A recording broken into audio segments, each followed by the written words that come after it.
안녕하세요. 그린빌 가족 여러분.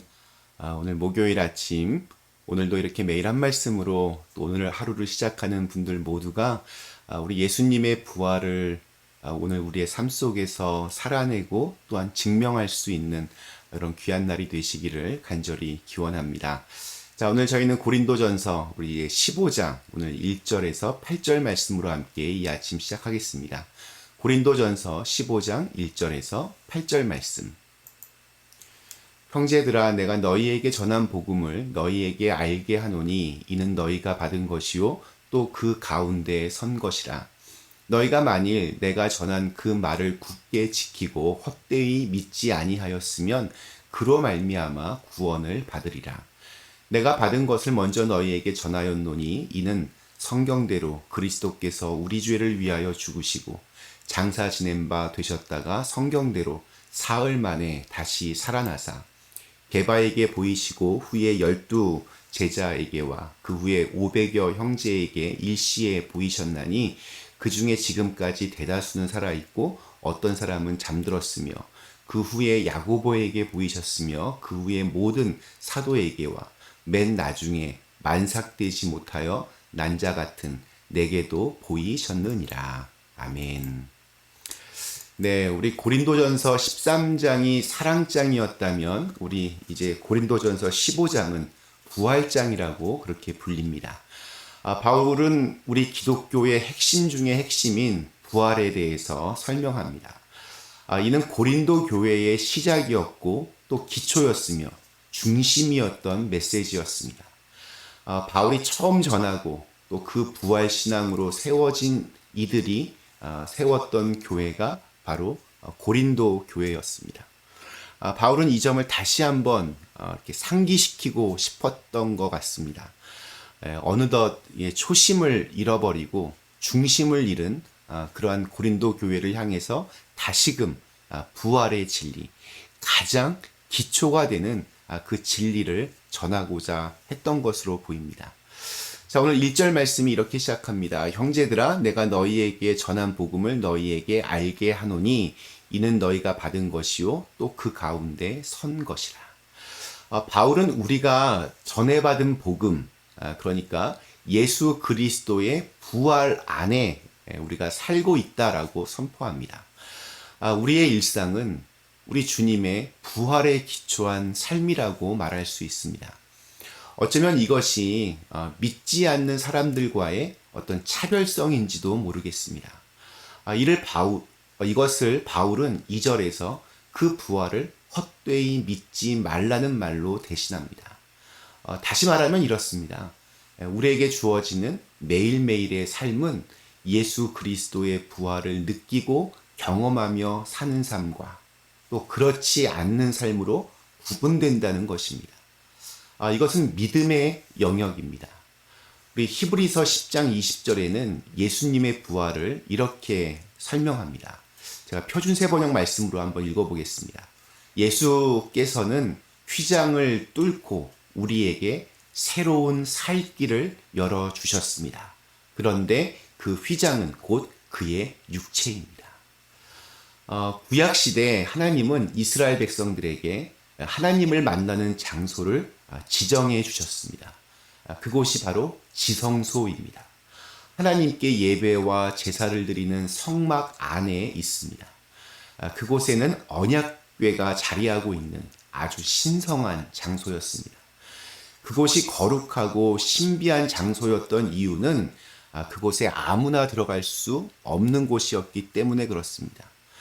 죄를 지닌 우리가 거룩한 하나님을 그냥 아무 때나 만날 수 없었습니다. 오직 정해진 제사장만이 그것도 1년에 딱 한 번만 지성소에 들어갈 수 있었습니다. 그 지성소의 입구가 휘장, 오늘날로 말하면 이렇게 커튼이었습니다. 자, 그런데 예수님께서 십자가에 달려 죽으실 때 이 성전의 휘장이 찢어졌다라고 그렇게 기록하고 있습니다.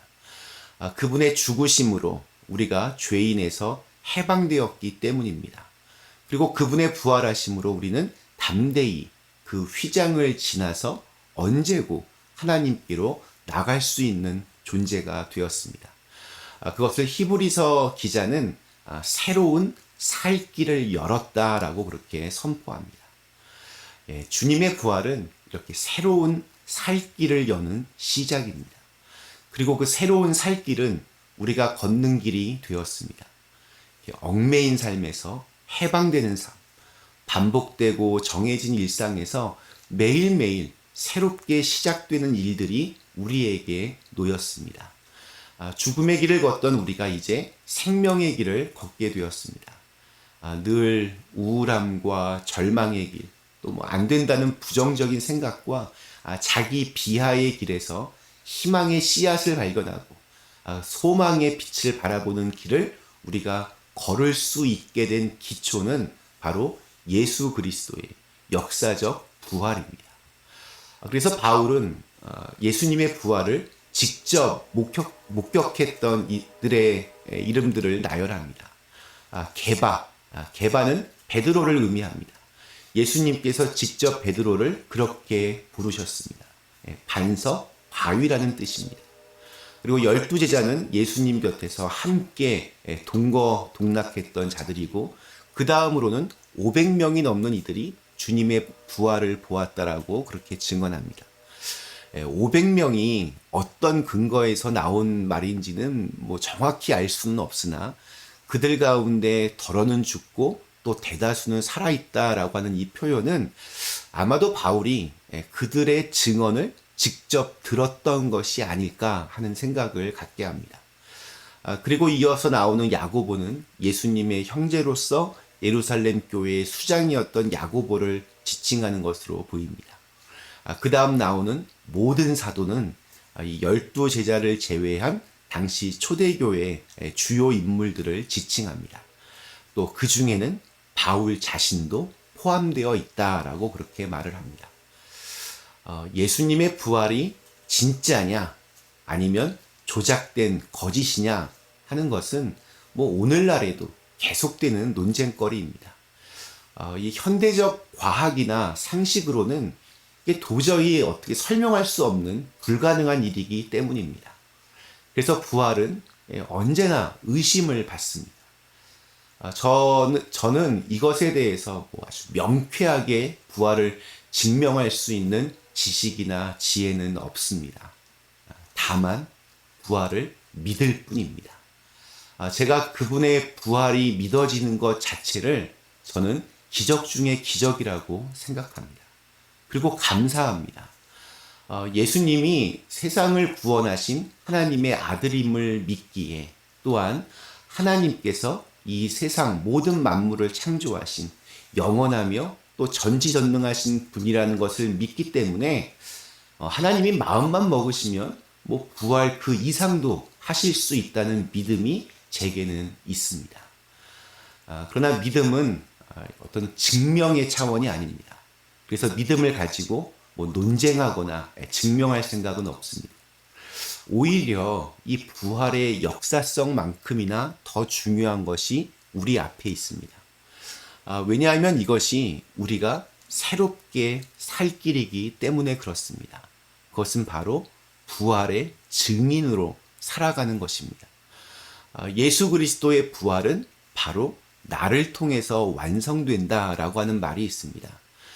죽음을 생명으로 바꾸는 일은 바로 오늘 내가 어두운 마음을 밝은 마음으로, 짓눌린 시간을 새로운 시간으로, 막힌 담을 돌파하는 용기로 바꾸어내는 데서 실제한다라고 저는 그렇게 믿습니다. 부활의 시작이었던 예수 그리스도를 따라서 부활의 증인된 우리가 이 부활을 완성시키는 겁니다. 이 아침에 우리 두 종류의 사람이 있습니다. 눈에 보이는 세계는 어제와 별반 다르지 않는 그냥 다람쥐 쳇바퀴 돌듯 반복되는 삶으로 바라보는 이들. 뭐 웃을 일도 없고 뭐 이렇게 딱히 기쁠 이유도 없이 오늘을 그저 이렇게 죽지 못해 살아가는 이들이 있습니다. 반대로 새로운 살 길을 믿고 그 길을 열어내고 어제의 아쉬움을 만회할 새로운 시간과 또 한 걸음 더 내디딜 희망과 소망의 하루를 기대하며 다시 일어나는 이들이 있습니다. 이 두 가지의 길 중에서 어떤 길을 지금 걸어가고 계십니까? 믿음이 매일 아침, 매 순간 나의 길을 정합니다. 주님께서 열어놓으신 부활의 길이 언제나 내 앞에 놓여져 있습니다. 매 순간 작은 부활로 사는 우리에게 보이지 않는 열매들이 자라나고 있습니다. 오늘 우리에게 주신 하루, 그 부활의 능력이 우리 모두를 감싸 주시기를 간절히 기원합니다. 우리 잠시 함께 기도하시겠습니다. 전능하신 하나님, 주님의 부활이 이렇게 믿어지는 은혜가 있어서 너무나 감사합니다. 이 부활을 통하여 새로운 살 길이 열렸습니다. 오늘 하루 그 부활을 정말 잘 살아낼 수 있는 저희들 모두가 되게 하여 주시옵소서. 예수님의 이름으로 간절히 기도드리옵나이다. 아멘.